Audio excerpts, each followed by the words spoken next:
मुंबई महानगरपालिकेच्या वतीने प्रसार माध्यम प्रतिनिधींकरिता आज 22 जुलै रोजी वरळी आणि वांद्रे येथील मलजल प्रक्रिया केंद्र प्रकल्प स्थळांचा पाहणी व अभ्यास दौरा आयोजित करण्यात आला होता। यावेळी प्रकल्पाच्या प्रतिकृतीची पाहणी करण्यात आली।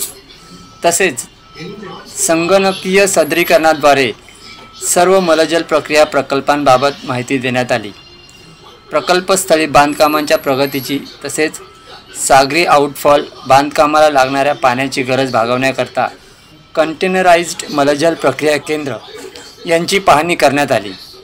उपायुक्त तथा प्रमुख अभियंता राजेश ताम्हाणे व उपप्रमुख अभियंता अशोक मेंगडे यांच्यासह संबंधित अधिकारी अभियंते यांनी प्रसार माध्यमांना याबाबत अधिक माहिती दिली। वरळीचा प्रोजेक्ट आहे 500 mld का।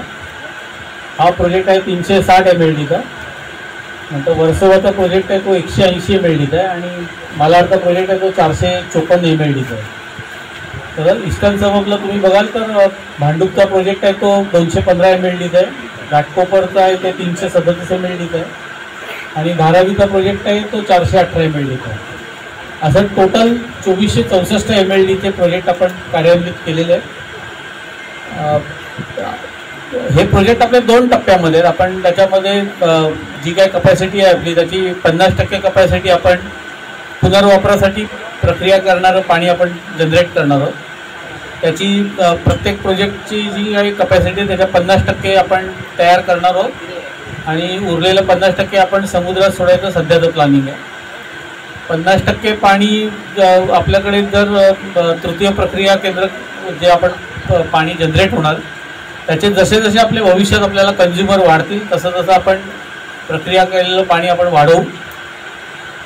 पर्यायाने आपण पूर्ण जी कपॅसिटी आहे ती वापरायच्या अनुषंगाने आपण आपले प्रकल्प कार्यान्वित करू शकतो।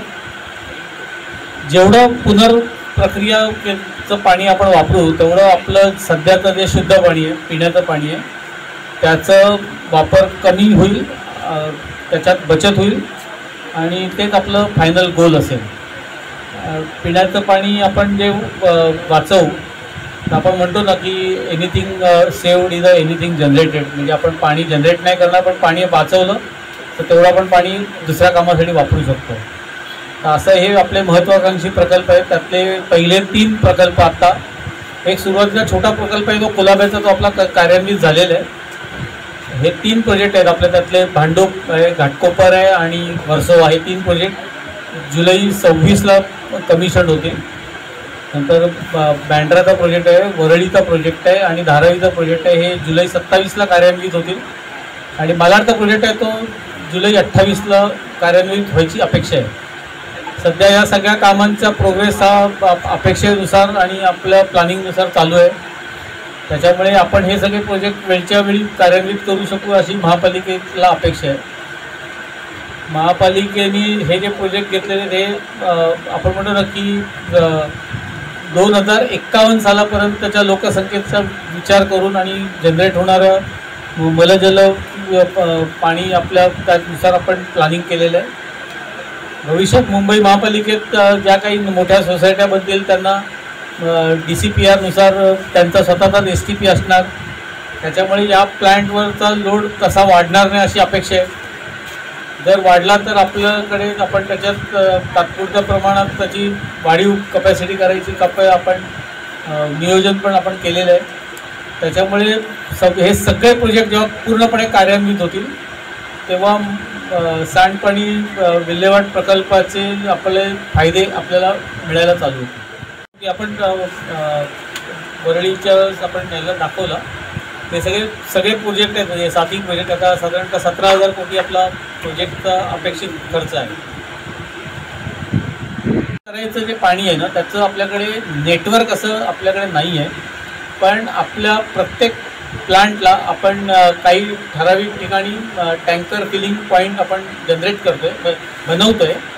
तर तुम्हाला समजा आपल्या एरियामध्ये आपल्याला काही गार्डन मेंटेन करायची असेल, आपल्याला दिवसाला 10 टँकर पाहिजे असतील तर तुम्ही टँकरची सोय केली तर तुम्हाला पाणी भरून देण्यात येईल, एकदम अल्पदरात उपलब्ध करून देण्यात येईल।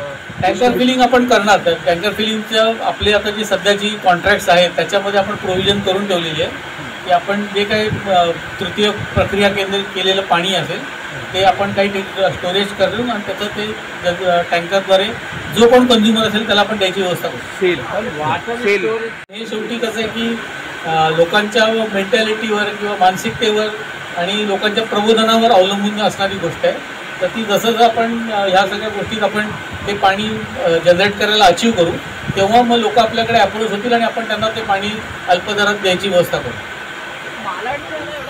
एक आपण म्हणतो ना की वैशिष्ट्यपूर्ण प्रोजेक्ट आहे. इकडे पूर्वीच्यापासून अशी प्रायमरी कुठली ट्रीटमेंट नव्हती.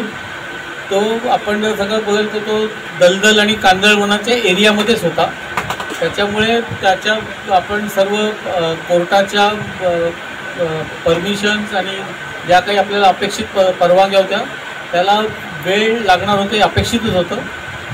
पण मला सांगायला आनंद आहे की त्या सर्व प्रक्रियेतनं आपण गेलेलो आहे. आपल्याला सर्व गोष्टीच्या परवानग्या मिळाल्या आहेत आणि आता पुढच्या 3-4 वर्षात तो प्रोजेक्ट आपल्याला पूर्ण अस्तित्वात आलेला दिसून येईल. तर खास करून असे सोशल अवेअरनेसवाले म्हणजे गार्डनिंग डेव्हलप करणारे असे लोक जेव्हा आपल्याकडे येतील तेव्हा आपण त्याच्यात भविष्यात पाईपलाईन टाकायचा विचार करू. टर्शरी पाण्यावर ट्रीटमेंट करून पिण्यायोग्य त्याचा प्रोजेक्ट अजून पायलट प्रोजेक्ट अजून सुरू नाही झाला.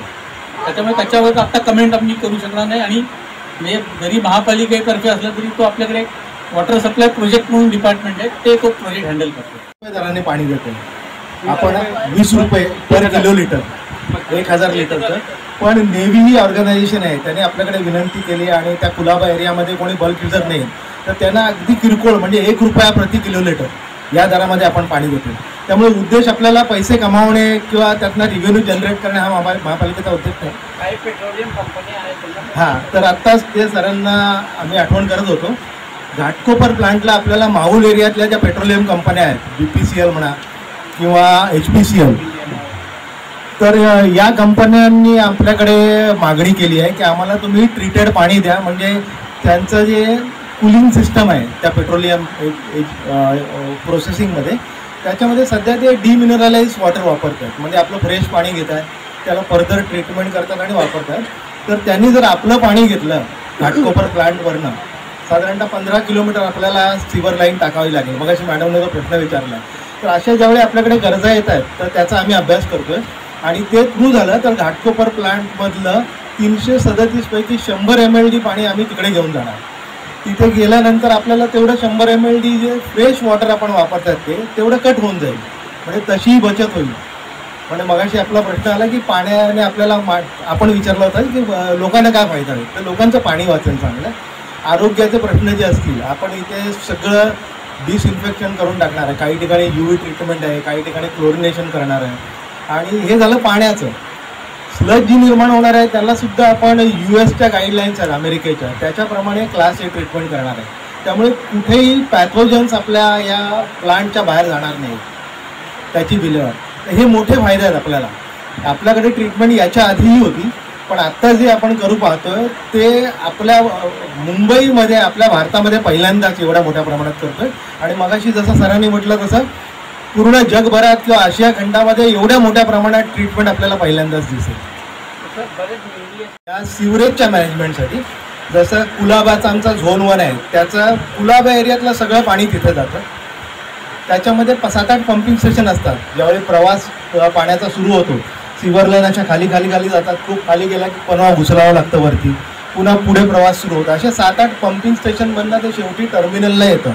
टर्मिनल असे मुंबईमध्ये आपण 7 जनरेट केलं. 7 झोन म्हणजे 7 टर्मिनल स्टेशन. त्या 7ही टर्मिनल स्टेशन हे किनाऱ्यावर आहेत आणि किनाऱ्यावर ट्रीटमेंट प्लांट आहेत. हे सगळे सेंट्रलाइज प्लांट आपण यांना म्हणू. कारण इथे सगळ्या ठिकाणचं मलजल एकत्र करून ट्रीटमेंट करतो. पण काही ठिकाणी छोटे छोटे प्लांट गार्डनिंगसाठी तयार झालेले आहेत. काही समजा RCFमध्ये बघा एक प्लांट आहे त्याने आपल्याकडचं गटाराचं पाणी घेऊन जातात आणि ते स्वतः ट्रीट करतात आणि त्यांचा प्लांट बांधलेला आहे त्यांनी 40-45 ml. असे काही छोटे छोटे प्लांट आपले वेलिंग्टन क्लबला गार्डनिंगसाठी पाणी पाहिजे तर 3 ml त्यांचा प्लांट होता पूर्वीचा लवग्रोमध्ये. आता आम्ही 1-2 ml 1 ml LGP मध्येच बांधलेला आहे. तर ह्या ज्या मागण्या आहेत छोट्या छोट्या त्याचाही आपण प्रयत्न करतोय. सेंट्रलाइज झालं की या मागण्यांना आपण या टँकर फिलिंग स्टेशन म्हणा किंवा सिवर लाईन, आपण एखादी सिवर लाईन नव्हे, ट्रीटमेंट लाईन टाकून आपण त्यांना पुरवठा करू शकतो. अचूक बातम्या, निपक्षपाती विचार, अन्यायाविरुद्ध वाचा फोडणारे परखड विचारांचे सार्वभौम दैनिक प्रजासत्ताक जनता.